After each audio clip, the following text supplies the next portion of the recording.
Hello students. अब हम लोग पढ़ेंगे टाइप्स ऑफ बैंक्स। ये बिजनेस सर्विसेज का सेकंड पार्ट हम लोग कर रहे हैं। इसमें हम बैंक्स किंग के बारे में पढ़ेंगे, बैंकिंग सर्विसेज के बारे में पढ़ेंगे। अब पढ़ते हैं पहले टाइप्स ऑफ बैंक्स। जो बैंक्स हैं वो 4 टाइप्स के हैं। पहला कमर्शियल बैंक है, दूसरा कोऑपरेटिव बैंक है, तीसरा स्पेशलाइज्ड बैंक है और चौथा सेंट्रल बैंक। जो कोऑपरेटिव बैंक्स होते हैं वो कोऑपरेटिव सोसाइटीज एक्ट है, स्टेट कोऑपरेटिव सोसाइटीज एक्ट, उसमें गवर्न होते हैं, उसमें मैनेज किए जाते हैं, उसमें रजिस्टर्ड होते हैं ये। तो ये जो कोऑपरेटिव बैंक्स होते हैं ये बेसिकली रूरल एरियाज में, सेमी अर्बन एरियाज में अपनी सर्विसेज प्रोवाइड कराते हैं। ये एक इम्पोर्टेंट सोर्स ऑफ क्रेडिट होता है फार्मर्स के लिए। जो किसान हैं, फार्मर्स हैं, उनको एग्रीकल्चर फाइनेंस की जब जरूरत पड़ती है तो ये कोऑपरेटिव बैंक से उनको मदद मिलती है। ये कोऑपरेटिव बैंक्स एक इम्पॉर्टेंट सोर्स है क्रेडिट का फार्मर्स के लिए। दूसरा स्पेशलाइज्ड बैंक है, किसी एक स्पेशल पर्पस के लिए सेटअप किया जाता है, कोई स्पेसिफिक पर्पस को फुलफिल करने के लिए इन बैंक्स को सेटअप किया जाता है। जैसे सिडबी है, small industrial development bank of India. ये इसका मकसद ही इसलिए सेटअप किया गया था, इसका ऑब्जेक्टिव भी यही है कि ये जो स्मॉल इंडस्ट्रीज होती हैं उनको ये फाइनेंस प्रोवाइड कराता है। नॉर्मली ये रीफाइनेंस करता है। जैसे जो बैंक्स होते हैं कमर्शियल बैंक्स, वो स्मॉल इंडस्ट्रीज को जो लोन देते हैं उस लोन को रीफाइनेंस ये सिडबी से करा सकते हैं। दूसरा example export import bank of India है। वो भी एक जो है आपका स्पेशलाइज्ड बैंक है, क्योंकि वो जो फंक्शंस परफॉर्म करता है वो एक्सपोर्ट और इंपोर्ट से रिलेटेड मैटर्स के लिए ही फाइनेंस प्रोवाइड कराते हैं। तो ये स्पेशलाइज्ड बैंक्स होते हैं, एक स्पेसिफिक पर्पस के लिए काम करते हैं। तीसरा जो है सेंट्रल बैंक है। सेंट्रल बैंक जैसे reserve bank of India India के अंदर है, वो एक सेंट्रल बैंक है। वो बाकी सारे बैंक्स को रेगुलेट करता है, उनको कंट्रोल करता है। ये सेंट्रल बैंक जो होता है गवर्नमेंट का बैंक भी है, उसको बोलते हैं banker of the government. Government के बैंकर के तौर पे भी काम करता है, क्योंकि गवर्नमेंट का जितना भी पैसा आता है ट्रेजरी का वो आरबीआई में जमा हो जाता है। आरबीआई से गवर्नमेंट को लोन चाहिए तो गवर्नमेंट आरबीआई से लोन ले सकती है। तो आरबीआई जो है reserve bank of India India का सेंट्रल बैंक है। वो बाकी सारे बैंकों को सुपरवाइज, कंट्रोल और रेगुलेट करता है और गवर्नमेंट का भी वो बैंकर के तौर पर काम करता है, act as a banker to the government. फिर फोर्थ आता है कमर्शियल बैंक्स। जो कमर्शियल बैंक्स हैं वो बैंक्स होते हैं जो इंडियन बैंकिंग रेगुलेशन एक्ट 1949 में गवर्न किए जाते हैं, मतलब रजिस्टर्ड होते हैं। इंडियन बैंकिंग रेगुलेशन एक्ट 1949, जो भी बैंक इसमें रजिस्टर्ड होता है उसको कमर्शियल बैंक बोलेंगे। और इस एक्ट के अकॉर्डिंगली कमर्शियल बैंक का मतलब होता है कि वो बैंक्स जो डिपॉजिट एक्सेप्ट कर रहे हैं पब्लिक से, पैसा एक्सेप्ट कर रहे हैं डिपॉजिट के फॉर्म में पब्लिक से, ताकि उसको लैंड कर सकें या इन्वेस्टमेंट कर सकें, उसको बोलेंगे कमर्शियल बैंक्स।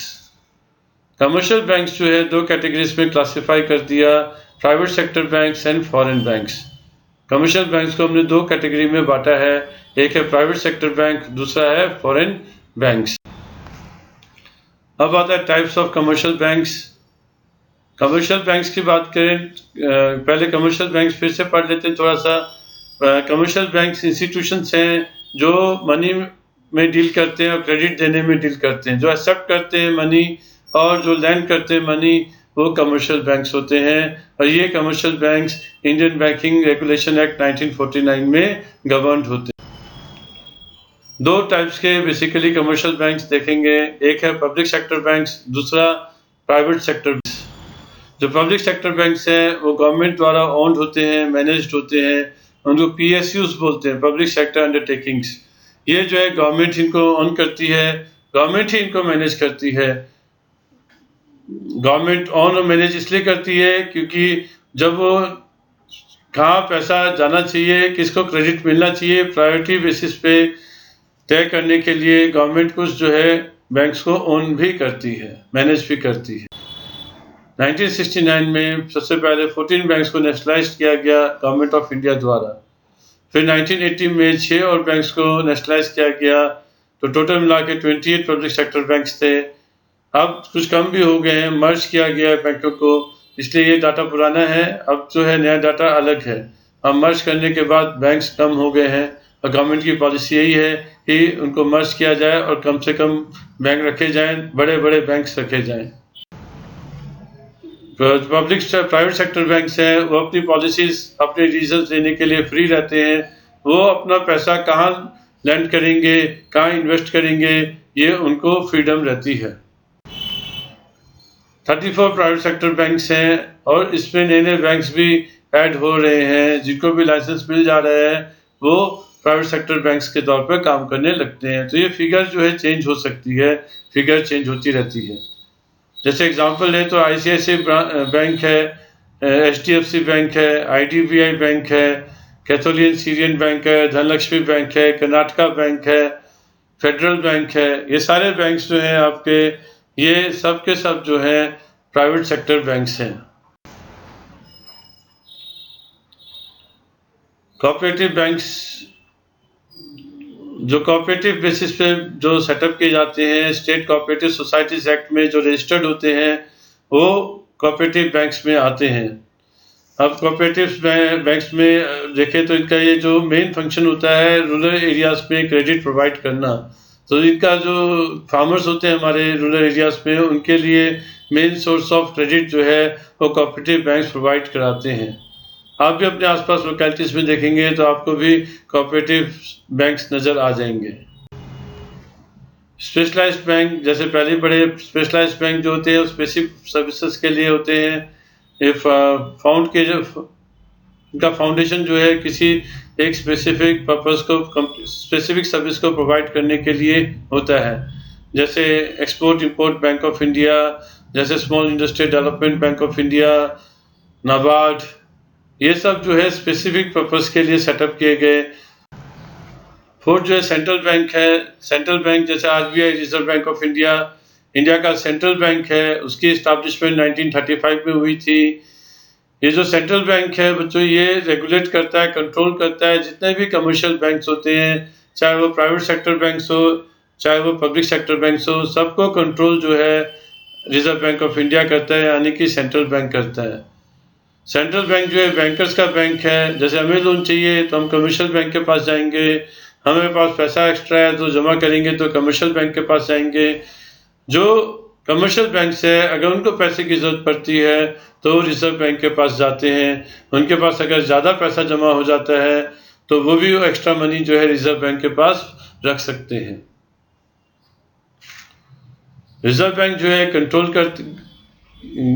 करता है करेंसी को। जो क्रेडिट पॉलिसी है कंट्री की उसको कंट्रोल करता है। लिबरल क्रेडिट पॉलिसी है कि स्ट्रिक्ट क्रेडिट पॉलिसी है, वो reserve bank of India prepare करता है। और ये गवर्नमेंट का बैंक भी है, गवर्नमेंट की भी ज़रूरतें रिजर्व बैंक ऑफ इंडिया पूरी करता है। अब हम लोग पढ़ते हैं functions of commercial banks. Commercial banks के क्या क्या फंक्शंस हैं। तो पहला दो फंक्शंस में बांटा गया कमर्शियल बैंक्स के फंक्शंस को, primary functions and secondary functions. जो प्राइमरी फंक्शन है उसमें सबसे पहला काम जो आता है वो आता है डिपॉजिट एक्सेप्ट करना पब्लिक से। अगर वो कमर्शियल बैंक है तो उसको पब्लिक से पैसा डिपॉजिट करना अलाउड होता है। जैसे आप सेविंग बैंक अकाउंट खुलवाते हैं, करंट डिपॉजिट अकाउंट खुलवाते हैं, रिकरिंग डिपॉजिट अकाउंट खुलवाते हैं या फिक्स डिपॉजिट अकाउंट खुलवाते हैं, तो उन सब में जो है आप पैसा बैंक में डिपॉजिट करते हैं, पैसा बैंक में जमा करते हैं। तो जो कमर्शियल बैंक है उसका पहला मेन फंक्शन जो है वो डिपॉजिट को एक्सेप्ट करना है। तो सेकंड जो है, बैंक केवल जो है कमर्शियल बैंक्स डिपॉजिट एक्सेप्ट नहीं करता, जो डिपॉजिट उसके पास आती है उसको वो फर्दर लेंड कर देता है, उसको आगे जो है क्रेडिट पे दे देता है, जिससे कि उसको इंटरेस्ट मिलता है। जब आप पैसा जमा करते हैं तो बैंक आपको इंटरेस्ट देगा सेविंग डिपॉजिट अकाउंट पे या फिक्स डिपॉजिट अकाउंट पे, और जब बैंक कोई पैसा लेंड करेगा तो बैंक वो जो है इंटरेस्ट चार्ज करेगा। और ये जो इंटरेस्ट चार्ज करता है बैंक, ये उसका मेजर सोर्स ऑफ इनकम होता है, यही उसका इनकम का मेजर सोर्स है। उसके बाद और भी दूसरे सोर्सेस होते हैं, लेकिन मेजर कंपोनेंट जो इंटरेस्ट चार्ज करता है बैंक, वही उसका मेजर सोर्स ऑफ इनकम होता है। और वो जो लैंड कर रहा है पैसा पब्लिक को, वो कैश क्रेडिट अकाउंट के थ्रू हो सकता है, ओवरड्राफ्ट फैसिलिटीज के थ्रू हो सकता है, बिल्स की डिस्काउंटिंग के थ्रू हो सकता है, टर्म लोन्स के थ्रू हो सकता है। सेकेंडरी फंक्शंस के बारे में आते हैं। प्राइमरी हो गया, अब सेकेंडरी है। सेकेंडरी फंक्शंस जो होते हैं वो एजेंसी सर्विसेज में आते हैं, एजेंसी फंक्शंस में आते हैं उसके, या फिर बोले तो जनरल यूटिलिटी सर्विसेज होती हैं। अब देखिए चेक फैसिलिटी देता है। पहले आप कोई अकाउंट खुलवाएंगे, सेविंग अकाउंट खुलवाएंगे बैंक में, करंट अकाउंट खुलवाएंगे तो आपको चेक फैसिलिटी मिलती है, चेक बुक मिलती है। और चेक को आप जो है किसी को भी दे सकते हैं, वो जिसको भी देंगे वो जो है चेक ले जाके बैंक में जमा कर सकता है और पैसा निकाल सकता है या अपने अकाउंट में जमा कर सकता है। तो पहला जो चेक होता है, चेक क्रॉस चेक होता है। क्रॉस चेक का मतलब जो क्रॉस कर दिया जाता है या अकाउंट पे ही लिख दिया जाता है, तो इसका मतलब जो इसका नाम से चेक बना है, जिसका नाम चेक पे लिखा है, उसी के अकाउंट में पैसा जाएगा। वो कैश में पैसा नहीं निकाल सकता है। पहले अकाउंट में पैसा ट्रांसफर होगा, बाद में वो पैसा निकाल सकता है। बेयरर चेक्स होते हैं, उसमें कोई क्रॉस नहीं होता, उसमें कोई नाम नहीं लिखा। बेयरर चेक में जिसके पास भी वो चेक है वो जाकर बैंक से पैसा काउंटर से निकाल सकता है। Remittance of funds. Remittance of funds मतलब एक जगह से दूसरी जगह पैसा भेजना है, एक अकाउंट से दूसरे अकाउंट में पैसा भेजना है। तो ये पहले जो है डिमांड ड्राफ्ट के थ्रू होता था। डिमांड ड्राफ्ट बनवा देते हैं, जिस पार्टी को पेमेंट करना है उसका नाम लिखा रहता है डिमांड ड्राफ्ट के ऊपर, कितने रुपए का पे करना है वो रुपया भी लिखा रहता है, और जो है वो बैंक का नाम रहता है, किस बैंक में पेबल होगा, किस बैंक में अकाउंट होगा। डिमांड ड्राफ्ट जो बनाया जाता है तो पहले जितने का ड्राफ्ट बनवाना है आपने, उतना पैसा बैंक में जमा करना पड़ता है, और बैंक को चार्जेस भी लगाता है डिमांड ड्राफ्ट पे, तो वो चार्जेस भी जो है जमा करने पड़ेंगे साथ में। जब आप जब आप ड्राफ्ट बनवाएंगे तो जितने का ड्राफ्ट बनवाएंगे उतना अमाउंट तो जमा करेंगे ही, प्लस जो चार्जेस बैंक ले रहा है वो भी बैंक में जमा करेंगे। तब बैंक आपको ड्राफ्ट बना के देगा, और ड्राफ्ट फिर आप पार्टी को दे देंगे जिसको पेमेंट करनी है, और पार्टी अपने अकाउंट में उसको जमा करेगी तो उसके अकाउंट में पैसा आ जाएगा। फिर कुछ पर्सनलाइज सर्विसेज होती हैं जो बैंक प्रोवाइड कराता है, जैसे इंश्योरेंस प्रीमियम पे कर दिया आपके बिहाफ पर, टेलीफोन चार्जेस पे कर दिए आपके बिहाफ पे इंटरेस्ट कलेक्ट कर लिया, डिविडेंड कलेक्ट कर लिया। ये कुछ सर्विसेज हैं जो एलाइड सर्विसेज के नाम से आएंगी। ये सर्विसेज बैंक प्रोवाइड कराते हैं, कमर्शियल बैंक्स आपको। अब आते हैं हम लोग ई बैंकिंग के बारे में। ई बैंक मतलब इंटरनेट बैंकिंग। ई बैंकिंग को हम इलेक्ट्रॉनिक बैंकिंग या फिर इंटरनेट बैंकिंग भी बोलेंगे। इंटरनेट बैंकिंग में कोई भी यूजर जो है कनेक्ट हो सकता है बैंक की वेबसाइट के थ्रू। आपको पहले बैंक की वेबसाइट पे जाना पड़ेगा अगर आप इंटरनेट बैंकिंग करना चाहते हैं। तो बैंकिंग ऑपरेशंस परफॉर्म करने के लिए आपको या तो मोबाइल फ़ोन होना चाहिए आपके पास, या फिर जो है आपके पास कंप्यूटर होना चाहिए। कंप्यूटर होगा या मोबाइल फ़ोन होगा तब भी आप जो है उसकी सर्विसेज जो है इंटरनेट बैंकिंग की अवेल कर पाएंगे। और ये जो है बच्चों ये ध्यान रखिए कि इंटरनेट बैंकिंग करने के लिए आपके पास यूज़र नेम होना चाहिए या यूज़र आईडी होनी चाहिए, और एक पासवर्ड भी होना चाहिए। अगर पासवर्ड नहीं है, यूज़र आईडी नहीं है, तो आप इसकी इंटरनेट बैंकिंग नहीं कर पाएंगे। तो आपके पास ये ज़रूरी चीज़ें होनी चाहिए, तभी आप जो है इलेक्ट्रॉनिक बैंकिंग या इंटरनेट बैंकिंग कर पाएंगे।